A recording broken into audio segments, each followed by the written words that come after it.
Welcome, everyone, to the Live Ultralight podcast powered by Outdoor Vitals. This podcast is about inspiring you to get outdoors, showing you how to lighten your pack and build your confidence so that you can start living your life full of adventure. I'm Joe, content creator at Outdoor Vitals, and today on the program, I am interviewing Randy Johnson. Randy Johnson is a Colorado-based adventure photographer and vlogger who, according to his Instagram bio, has been to 43 U.S. national parks and 32 Major League Baseball Ballparks. He's the IT director for the Colorado Avalanche Hockey Team and the Denver Nuggets. And recently he went on an epic trip to Alaska that we're going to have to dive into. But first, I want to let the audience get familiar with him.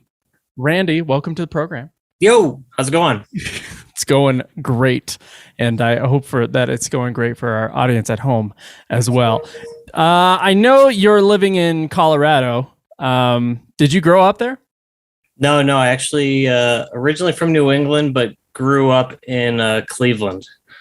And then I grew up skiing out there. Actually started that in New England, kind of brought that to Ohio, and like my first job was a ski instructor at like the local bump in the terrain in Ohio. It's not a whole lot of skiing out there.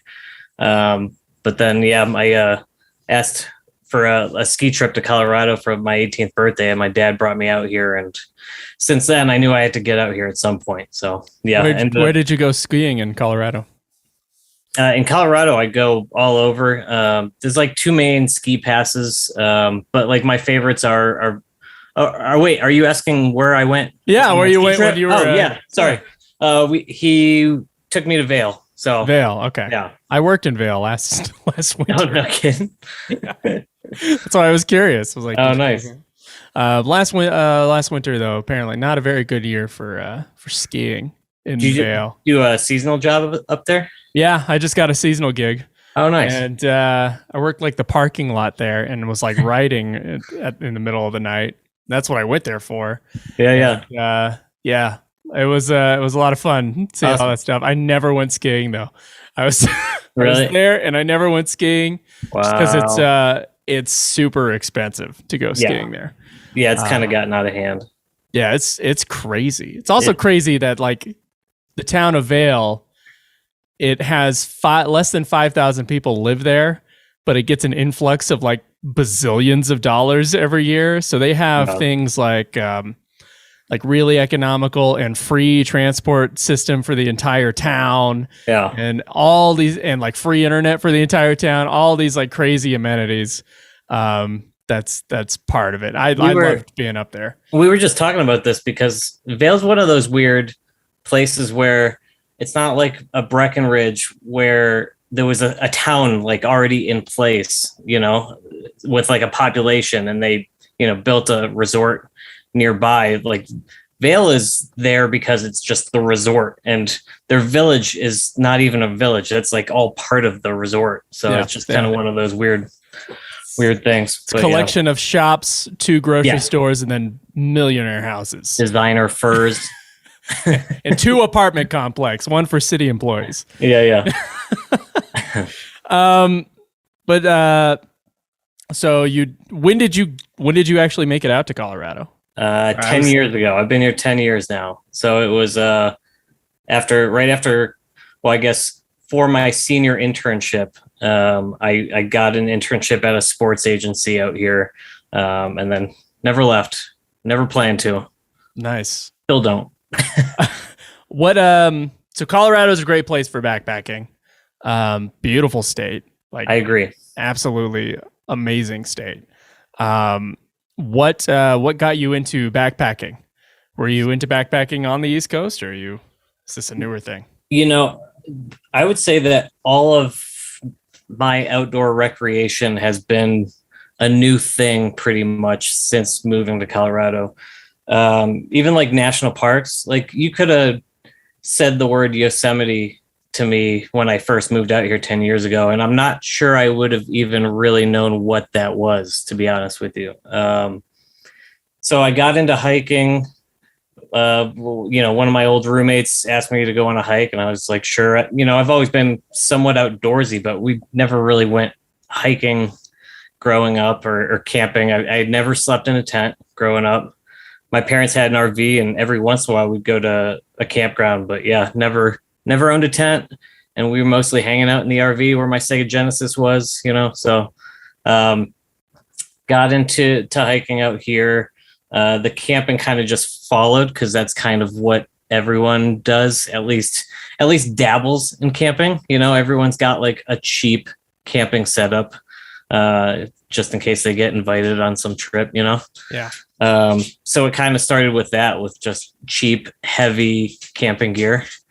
And then what happened? Oh, I blew my knee out skiing, coincidentally. And I had to, all of a sudden, no hiking all summer, because it happened in February, and then surgery in March. So there goes my entire summer of physical activity, pretty much. When was this? What's that? What's the timeline on this?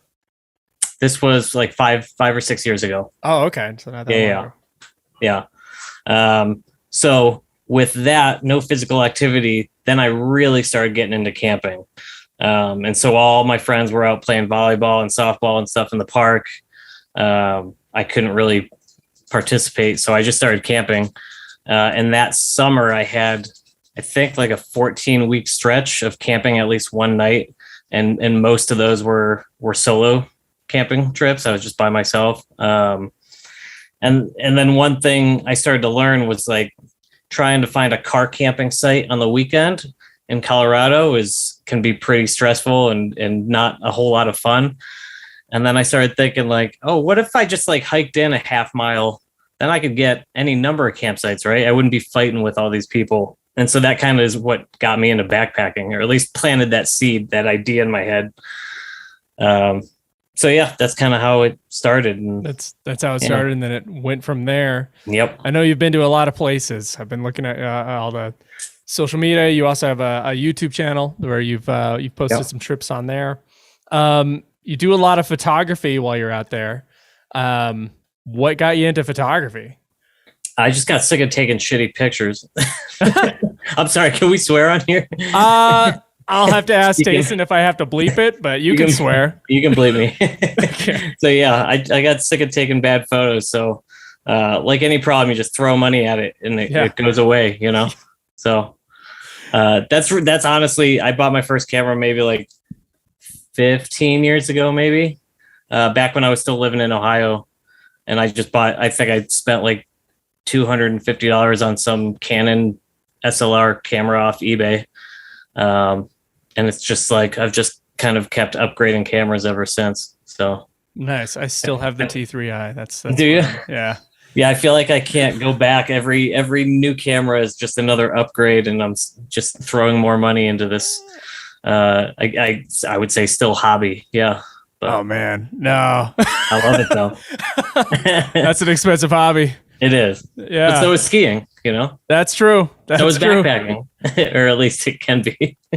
I think for really good backpacking gear, I think, maybe. But I mean, for the basic stuff. Aren't most hobbies, they can be expensive. Yeah, that's true. That's true. You can always make it expensive. That's for sure. So. I do have a selfish question. I am more of a video guy, and I do usually use other people's equipment. I don't usually buy equipment, but what do you have in your kind of go-to photography kit when you're going on a backpacking trip? So I have one camera body, and that's the one that is shooting this video. It's my Canon R6. So that's the mirrorless, one of the new mirrorless bodies. As far as the lens, it's pretty much going to be the lens that's on here, which is a 15 to 35 f2.8. And I have that because, landscape photography, you want to go wide. It's great for on the trail. And then it doubles as an astrophotography lens as well, because it can take in so much light. So that stays on the camera quite a bit. Along with that, I might take a 24 to 105 f4 lens. Or if I'm definitely planning on seeing wildlife, then let me zoom out. One of these giant lenses up on the shelf right there will come. That one's a 300 f4, and that's my newest one, an 800 f11. 800. So yeah, those are the wildlife lenses. Those don't come backpacking a whole lot. I can tell you that. Well, it's the weight of those Yeah, those big long lenses. yeah. And that's interesting. You say with the wildlife or the landscape photography, you like to keep it wider. Yeah. I've definitely seen both ends of that spectrum where they have like really amazing like landscapes that are wide shots, and then like I've also seen it where they use the long lens to compress all the space. Right. And it kind of like for mountain shots or something against something like that, it always makes the mountain look like gigantic. Yeah, and I would say usually that 16 to 35, or I'm sorry, 15 to 35 and the 24 to 105 typically will both come with me backpacking because I cover such a wide range of focal lengths with just those two lenses. They're very heavy, but like, this, you just got to suck it up and carry the weight when you're into a hobby like photography and backpacking, Do you mostly have like ultralight backpacking equipment? Yeah. Okay. At this point, yeah. I feel like that makes up for some of it. Yeah. So I did my first I guess we'll call it a mini through hike of the John Muir Trail, the JMT. That's a through hike. Yeah, I know, right? It's hard to call it that when you see the mileage of the PCT. No, those are like there has to be a different like word for that. I know, right? There might be actually like a way to differentiate the ones that are like over 1,000 miles. Yeah. So anything that I could upgrade and shave some ounces for that trip, I pretty much did. Just in it, mostly smaller stuff. I did buy a new tent for that trip. But there's still plenty of gear that is just heavy because I can count on it. It's reliable and I like it. Mm-hmm. So yeah, even though I do have a lot of ultralight gear, all the camera stuff and all the batteries and everything that I have to carry, it offsets. So I only spent to get ultralight stuff to help offset the really heavy stuff. So that's a good tip out there for people who love photography. Like maybe you don't want to just shoot on your iPhone. Maybe you want to get some actual like images that have some leeway in post and a whole bunch of reasons to bring like a real camera. Mm-hmm. But I just know if I went out without my good camera, I would hate myself for it when I got out there, or, I'd hate myself for it the entire hike, I'm sure. Mm. And so it's just not, I don't think I've ever backpacked without my heavy SLR camera. Honestly, I can't think of a single time where I've done that. So it is what it is. You get used to it. It makes your legs stronger. I'm fine with that. So I think we can get into your Alaska trip, because I know when I was emailing you earlier, like 2 weeks ago, it's like that was something that you wanted to talk. You got to talk about your Alaska trip, and what spurned what caused you to do this Alaska trip? So I've been wanting to go there forever. I've probably talked about it openly for at least the past like 8 years, and it just never lined up. I just couldn't make it work for one reason or another. And then with COVID and everything that just happened, well, I shouldn't say that, it's still happening, but like our wedding got pushed back. So it was supposed to be in 2021. And then like late in the year, we ended up pushing it to 2022. And that kind of freed up the entire year. And then flights were cheap, because things were starting to kind of ease up a little bit. It was back when flights were cheap and gas was cheap. So remember the days. Yeah. So I ended up, I had to ask the fiance if she wanted to come, first of all, because that would change the trip significantly. She's not really into grizzly bears, so yeah. So I looked at flights, picked a date range. She wasn't coming, and then I knew that I had to kind of just do everything that she wouldn't want to do. I had to do it. I had to splurge and do it all in this one trip because I don't know when I'm going to go back there again.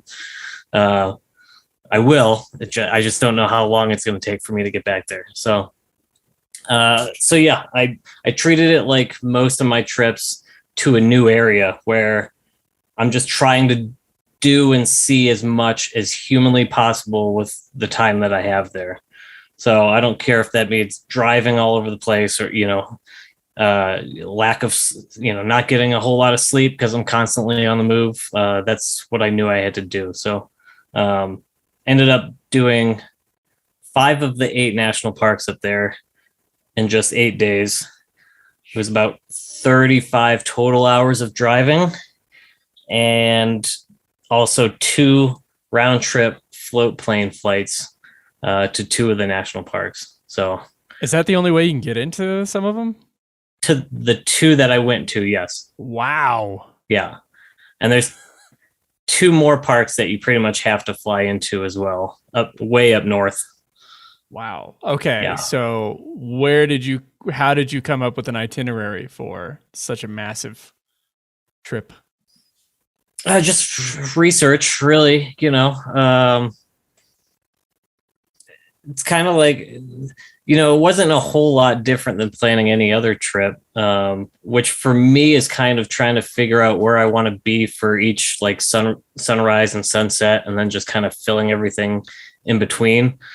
A lot of times I might have certain areas that I definitely want to go take pictures. So I'll try and plan when I'm going to be there. Some trips like this one, I needed permits for certain things. So a lot of times you take care of that first and then you plan the trip around that. For this trip, that was the case with Katmai National Park, which is where, all the grizzly bears are. Are you familiar with these national parks at all? No, not really. Okay. So Katmai National Park is basically like on an island, and that's where, if you've ever seen the bear cam, it's this webcam that they have running 24 hours a day of these bears over at it's Brooks Falls, and they'll stand at the top and wait for the salmon to jump up when they're going back to their original breeding ground. So yeah, that's where that webcam is. It's right there, and there's like a viewing platform for tourists. So that was getting a camping permit for there was one of the hardest things to do. So once I had that locked up, I could kind of plan the rest of my trip around that, and get all the necessary flights. Other than that, it was just driving all over the place. So it's a lot of trying to calculate your hike times and your drive times to the best of your ability so you can really squeeze in everything that you want to do. So yeah, it wasn't a whole lot different than planning any of my other crazy road trips. So you've been to you've been to 4 times as many national parks as I have. That means you've been to some. That's good. Yeah, I've been to 10, 11. I was going to say, what's your background? Backpacking, hiking? My background, backpacking, a lot of stuff with scouts, occasional weekends here and there. I have a failed through hike, which I've talked about a little bit on this show. But mostly I'm a video guy. So I was hired here to do that. And then now I'm hosted a podcast, and it's really wanting me to get out there more than I have. But no, I've never done anything like insane, like 5 national parks in quick succession. Working for Taysom, that's probably going to change pretty soon, I bet. Yeah. I'll probably double the amount of times I've gone backpacking in about a year. So yeah. It'll be pretty awesome. It's always been like just a small hobby for me. I've definitely had, when I was a teenager, I was really obsessed with the idea of going on the Appalachian Trail, but I never did it. And right now I'm obsessed with the Camino de Santiago. What's that one? That's it's the urban/rural backpacking from France into Spain. Oh, okay. It's a really long trek. It's very famous, and it's very and I've been studying Spanish and all this, and I'm like, that would be the ultimate culmination is to do the Camino de Santiago. I'll see if Do it. my boss will let me borrow the Coda UL backpack, and I can call it a work trip. It shouldn't be a problem. I hope not. So yeah, well, take us through this Alaska trip for anybody who wants to like recreate it. Where did you start? Oh boy. Okay. So flew into Anchorage, got a rental pickup truck. This is back when you could still find affordable rental cars. So got a pickup truck because I knew that there was going to be one part of the trip, or maybe two parts of the trip, that were going to be on like long dirt roads. So I at least wanted that high clearance. 4x4 was not a necessity, but I needed the high clearance at least, just because I wasn't sure what the roads were going to be like. So started in Anchorage, got a rental car, drove straight up to Denali National Park. I stopped at Talkeetna on the way. I got a friend from college who lives there, works for an airline, Talkeetna Air. They do flights into Denali that will land you on a glacier. So shout out to them. If you want to do a sightseeing flight or even land on a glacier, you can do it in Talkeetna. Wow. So drove up to Denali, got a campsite at Teklanika campground. There's a lot of Denali's a tricky one because there's one main road through the park. It goes 80 miles out, but things happen like landslides along that road that close that road. And typically that road is only open to their like internal buses. And you can't just drive that road. It's closed only to their buses. So you have to buy like bus tickets in there if you want to actually like get in the park and see it. So a landslide happened to happen like 2 weeks before my trip. So I had to like switch campgrounds and all this. So I ended up at Teklanika campground, which is around the mile 30 mark. And the road was closed at the mile 42 mark. So it was like, I was going to see as much as I could see by being at that campground. So that was a bummer, but so as soon as I got into the park that evening, which I got there maybe a half hour after sunset, I saw two of the biggest bull moose I've ever seen. And they were standing in this shallow river and just going at it. Oh, wow. So that was like, welcome to Alaska. Yeah. This is the coolest thing ever. That's the real wild right there. And I've seen hundreds of bull moose, in Colorado, Wyoming, Montana, all over the place, Utah. But yeah, it was like every bull moose I saw up there, everything grows bigger up there.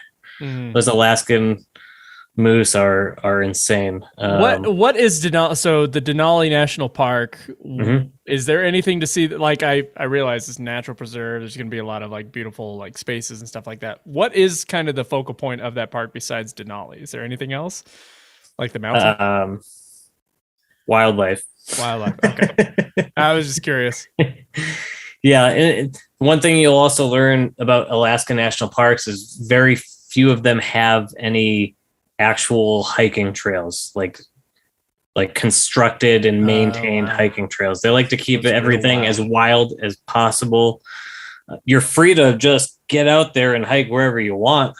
But yeah, they're not gonna advertise and they're not going to create hiking trails and advertise them and maintain them or anything like that. So it really is wild up there. Wow. I made time for one hike just to get kind of to one false summit and that was it.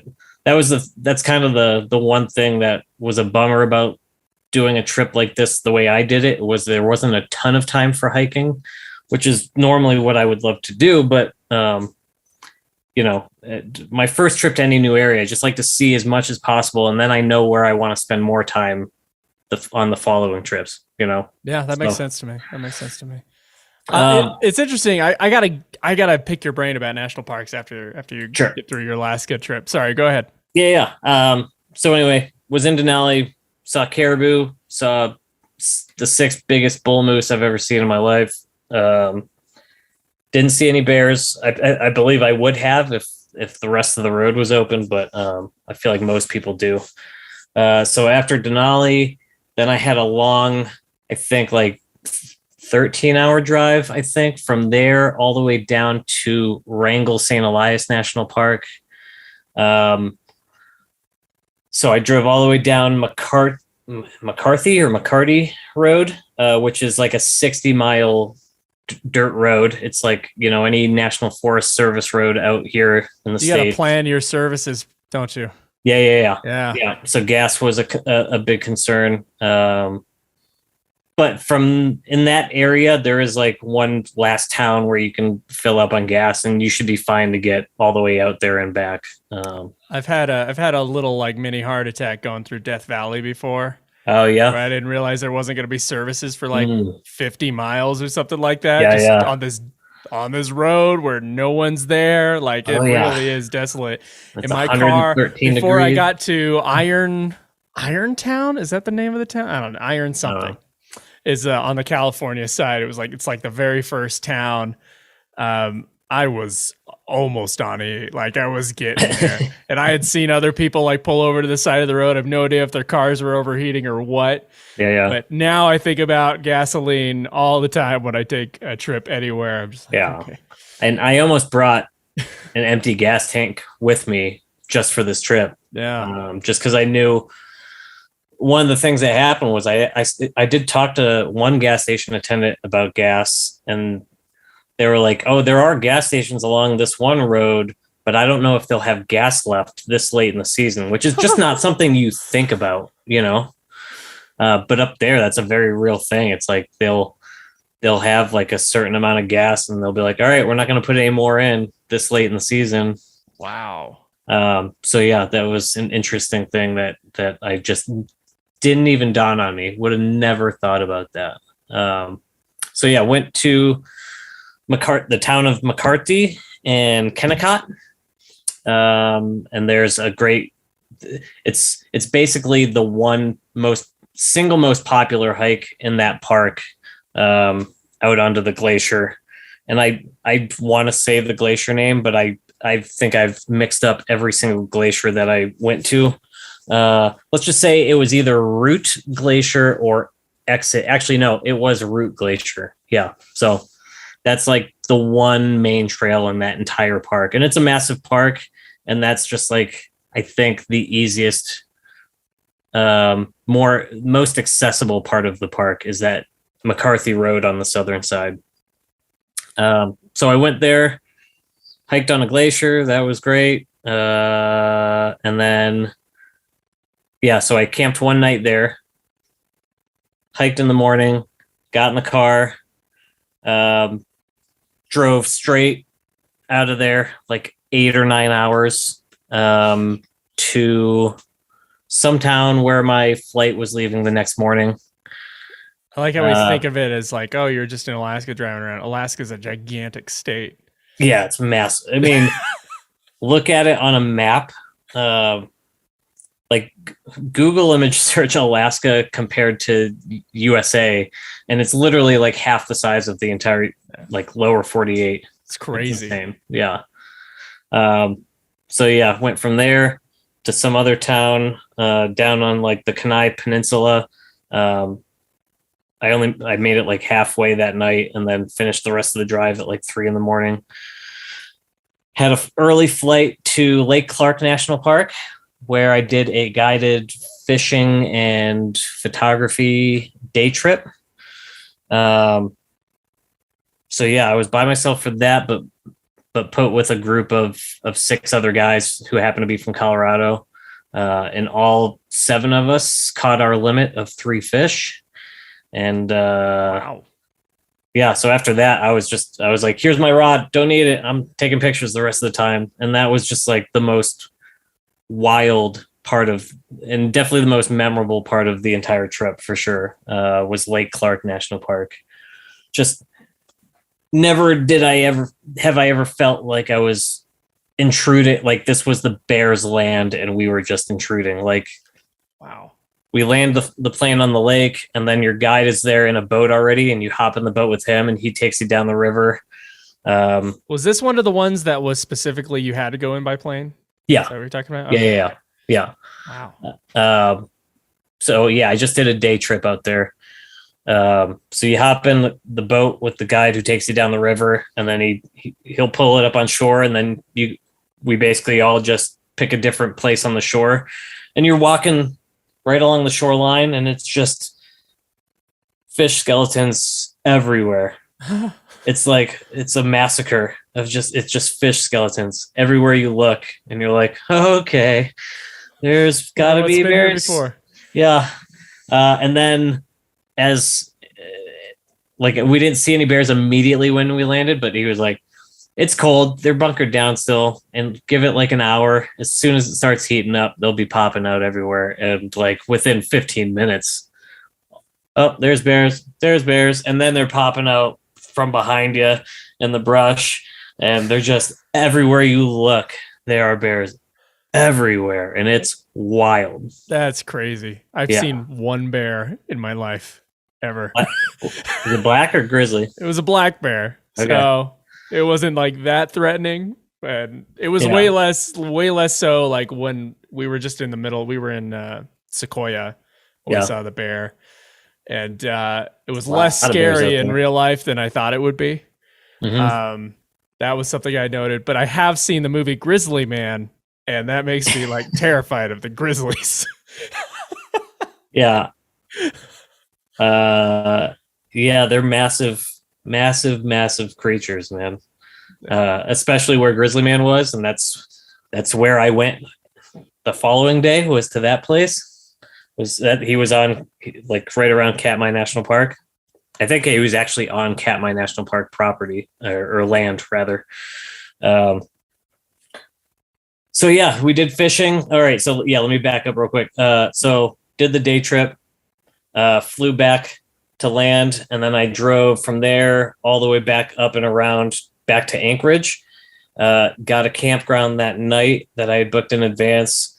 I brought my camping pan specifically for eating fish, for cooking the fish that I caught. So I had them cut me off like half of one salmon fillet, and I took that to my campsite to make that night, which was like I'm not a fisherman, I'm not an angler, sorry, or whatever they prefer to be called. But I don't know. Yeah, he cleaned the fish and everything for me.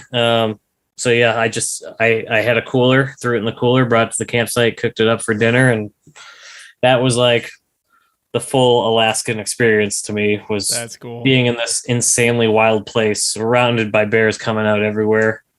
They didn't I threw a rock at a bear. So that was interesting. What happened there? What was that? There was so the group of guys I was with, bit older than me, and one of them had his dad on the trip, and it was like he couldn't really stand for long periods of time, so he was fishing out of the boat. And so like all of a sudden we hear him holler, and he was like, help. And we turn, and there's a cub and the mom were trying to get into the fish that we had already caught in the boat, and he was in the boat, fishing. Oh no. So I'm with the guide, and the guide starts sprinting back to the boat, and then I'm sprinting behind him. I see him pick up a rock, and so I picked up a rock, and we just start chucking him. And then get this, so the bears run back into the tall grass. The guide runs straight into the tall grass, like after them. I was just like blown away. He's not carrying. Yeah. He's trying to make his point, trying to get the point across. So yeah, anyway, so cooked my fish that night at the campsite, and then in the morning took another flight from Anchorage to King Salmon, and then from King Salmon to Katmai National Park. It's called Brooks Camp at Katmai National Park. That's where the famous waterfall is, where they catch fish, and that's where you get the really fat bears. They eat really good, and they're just absolutely massive. They're the biggest things you've ever seen, and sometimes they'll walk right past you on the trail, and it's super nerve-wracking. It's just hope they're well fed enough. Yeah, exactly. Yeah. They're not starving, not even close. So Yeah, it almost gives you a false sense of safety when it's almost like they're obviously not like domesticated, but they're like numb to humans walking around. It's interesting. It definitely didn't feel as wild as fishing at Lake Clark, where there's no catwalks, there's no protection. So yeah, it was cool. But I camped a night there. They've got a campground with an electric fence around it. Definitely didn't feel at risk at all being there. They have very strict rules about not even walking the catwalks with any food in your backpack and stuff like that. I think they're as safe as they can be. Yeah. As far as educating tourists, most people will just take a plane out there for a day trip. So they'll land at like 10 or 11 a.m. and then they'll be there for like 4 hours and then fly back. That's how most people see Katmai. But the campground, if you can get a campsite, a permit to camp there, it's only like $16 a night. So that helps when, camping's the ultimate budget lodging option. So I do that everywhere I go. Everything else is expensive enough. So, usually national parks are they're usually pretty reasonable. In fact, probably more than reasonable. With their camping prices. Yeah. So saw probably between like 40 and 80 different grizzlies between just those 2 days, or I'm sorry, 3 days at Lake Clark and Katmai National Park. So, it was completely wild. I've never seen anything like that. You're not going to get that kind of experience anywhere down in the lower 48. I saw on your Instagram page, I saw quite a few bear pictures. Yeah. Yeah. I was overwhelmed by the volume of photos I came back with. I did have a moment going like, he seems really close to that bear. Yeah. Well, that goes back to these two giant lenses behind me, right? Yeah. Those help a lot. Nice and close, yeah. Exactly. Like some of the ones looking down at their claws, and you're like, what is he? Is he on the bear's back? Like, how did he? Yeah. Wow. So I flew back to Anchorage after one night there. So I was there for just over 24 hours. Flew back to Anchorage.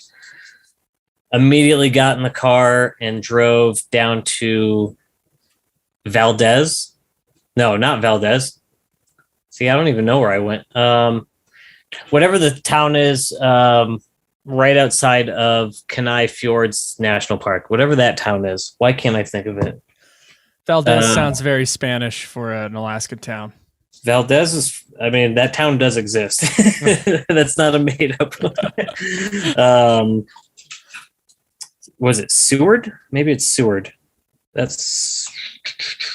So yeah, if you look it up, you'll see it. Whatever it is called. I'm trying to look right now just so I can. So yeah, I camped somewhere right outside of Kenai Fjords National Park, and then in the morning I did the one most popular hike to the other glacier, Exit Glacier. Exit Glacier and Harding Ice Field. If you're looking on all trails for hikes, both of the hikes that I've mentioned are like the one and only hike that you should do in both of those parks. I shouldn't say that. It's just the most popular and one of the few constructed and maintained trails. That's all. Gotcha. That's all I'm trying to say. So yeah, that was National Park number 5. And then drove back up to Anchorage. I did stop in Whittier, which is a pretty cool little coastal town that to get there, you have to drive this super narrow train tunnel.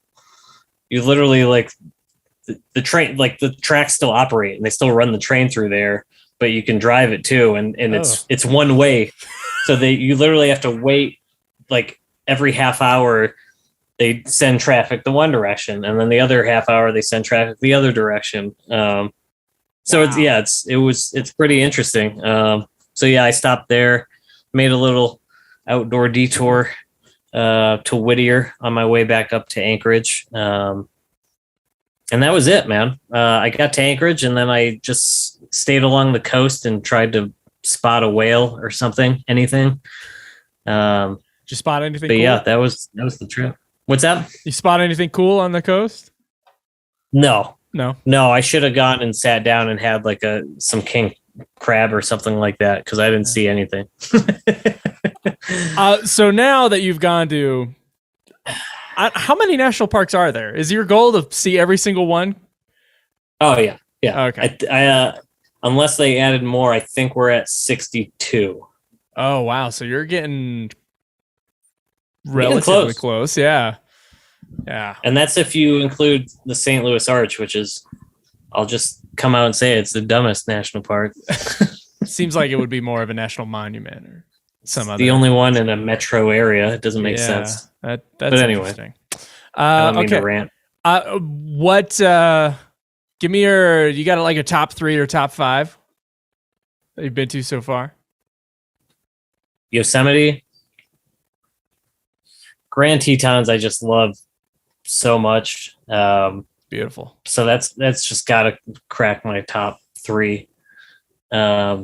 Yosemite, I've been to probably like 15 times at this point, and I just can't get enough. Wow. I want to go back there tomorrow. My Yosemite trip was, driving and seeing the lookout and going, wow, that's a beautiful mountain, and then keep driving. Yeah. And I actually went to the other side of it too, where the town is at over in Idaho. That's also like, it's not quite the same view, but it's still like gorgeous area. Just that whole entire drive. I feel like Glacier would probably make that list. It's just hard because when we went, a wildfire started in the park 2 days before we left. So we got smoked out of pretty much all significant views, which was a total bummer, but we had a great time. And like we hiked 77 miles in 7 days up there, and we backpacked and still saw a ton of wildlife. But yeah, that was a huge bummer, and we've been trying to go back there. I just feel like that would probably crack my top whatever. I don't know. There's so many good parks, especially in the West. What's your favorite on the eastern side of the United States? I guess Acadia, probably. Okay. I'm definitely missing quite a few of the ones out east. We had a good time in Great Smokies. But yeah, I would say Acadia. And even that, we got fogged out of most views there. But like, actually, does like the Midwest count for Eastern national parks? So, east of the Rocky Mountains. Okay. Voyagers. I had a great time in Voyagers. They've got like 200 some odd campsites that are only accessible by boat. And that was just like a completely different experience. And it was great to be back on the water. And so we loaded up a kayak and kayaked out to an island and camped there for the night. Bald eagles. Did you make a video on that one? Yeah. Okay. Yeah. I think I saw that video. That was my very first video. Nice. Yeah. Nice. So yeah, just being back on the water. I grew up in Cleveland, right on Lake Erie, and there's not. It's kind of not a lot of water out in Colorado. Not like big lakes that you can swim in and boat in. No, there's some reservoirs, but yeah, so it's not the same. And it was actually really great to be out on the water and just a completely new national park experience, kayaking to an island and camping there. Yeah, bald eagles everywhere. You could hear wolves howling. Yeah, that was awesome. So I'll say Acadia and Voyagers. Yeah, that's cool. Hey, do you ever feel like a little bit? I don't know. I had this opinion when I went to 2 places, Kings Canyon and Grand Tetons, where I'm like, why are these just not one park? It's like to get into Kings Canyon, you go through Sequoia, and they're like, they are one park basically. Yeah, same thing with Grand Tetons. Really, just runs into Yellowstone. Yeah, but they're so different. I'm totally with you on Sequoia and Kings Canyon. Those just feel like it's the same park. Like you make a wrong turn and you're in the other park. Like literally, that's how it is. And there's like a state park in between. I'm like, what is this? What is all this? Yeah, that's right. Yeah. And I think there's like multiple national forests right there too. Like, yeah. Yeah, and you know what? And they don't even care. Like when you're at the gift shop, it's like it'll say Sequoia and Kings Canyon on all the merchandise. Like, I get those like pins now. Collected a couple of those, and I want to collect them all basically. And there were separate pins for those. That was nice. I could not find I wanted a shirt for both parks. Couldn't find a good Kings Canyon shirt. And that really bugged me. I was like, why are these like multiple? Anyway, I don't know how many other parks are like that where they're like right next to each other, quite like those two are. But those two, Arches and Canyonlands are pretty much next to each other. But again, those are even though they're both like desert landscape, those are both pretty different as far as desert stuff goes. All right. So as a Utah native, I got to ask what your favorite Utah national park is. Oh, I mean, Zion is like a red Yosemite in a way, just with these giant cliff wall, like rock faces. And and there's so much different like terrain in that park too. So while I do love Zion, I think Capitol Reef might be my favorite. So underrated. No one goes to Capitol Reef because it's out in the middle of nowhere. And it's beautiful and it's crazy different areas in that. Arches Canyonlands up here, and people do Bryce Zion down here, and no one does in the middle there. Right in the middle, Capitol Reef. Capitol Reef was the last one I went to. I've grown up here basically. Really? And I went to it like 3 years ago for the first time. Oh, really? And like, I was just like, this is amazing. And no one talks about it. I love Capitol Reef. Yeah, it's great. Big fan. So what's your next big crazy trip? I don't think I have anything like crazy planned currently. Honestly, I told myself I was going to take kind of the year off of traveling every freaking weekend. Okay. And just focus on processing the footage of the trips that I've taken, because if I haven't posted anything in a while, and I have over 2 years of trip footage that if I had someone else to do it for me, that'd be great. I'd have all kinds of content. So I'm kind of trying to take the year off. We're getting married in a few months, and I think I'm going to focus on maybe just trying to do more Colorado day hikes and things that are on my to-do list out here. Right after the wedding, we are going to Florida, and I'm doing some national parks down there. It's not going to be one of my crazy trips because apparently it's not allowed on the honeymoon.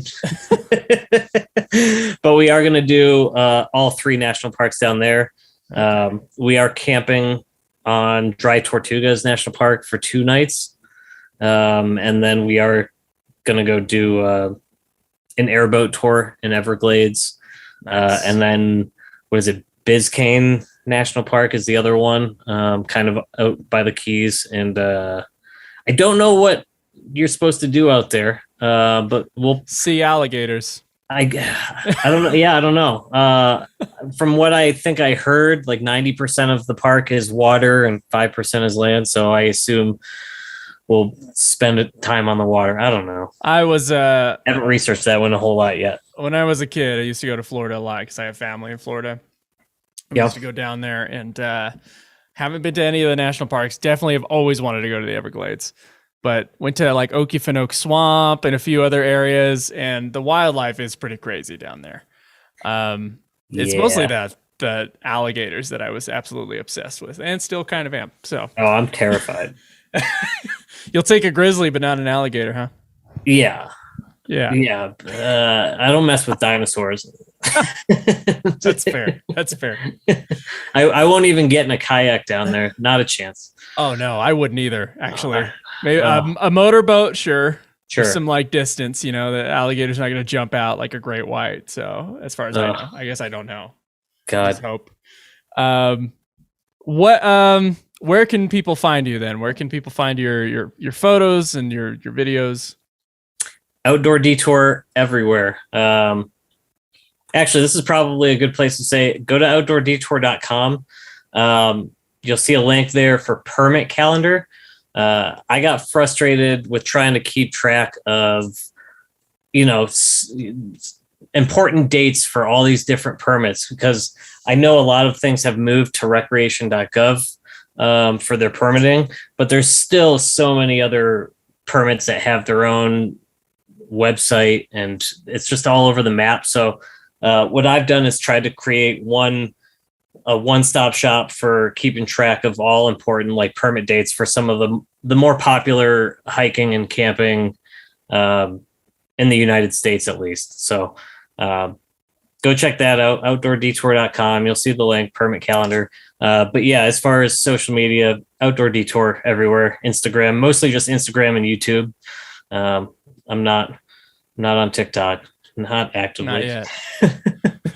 I don't plan to be. I can't imagine what backpacking content looks like on TikTok. I should probably know. That's like part of my job. I don't. All right.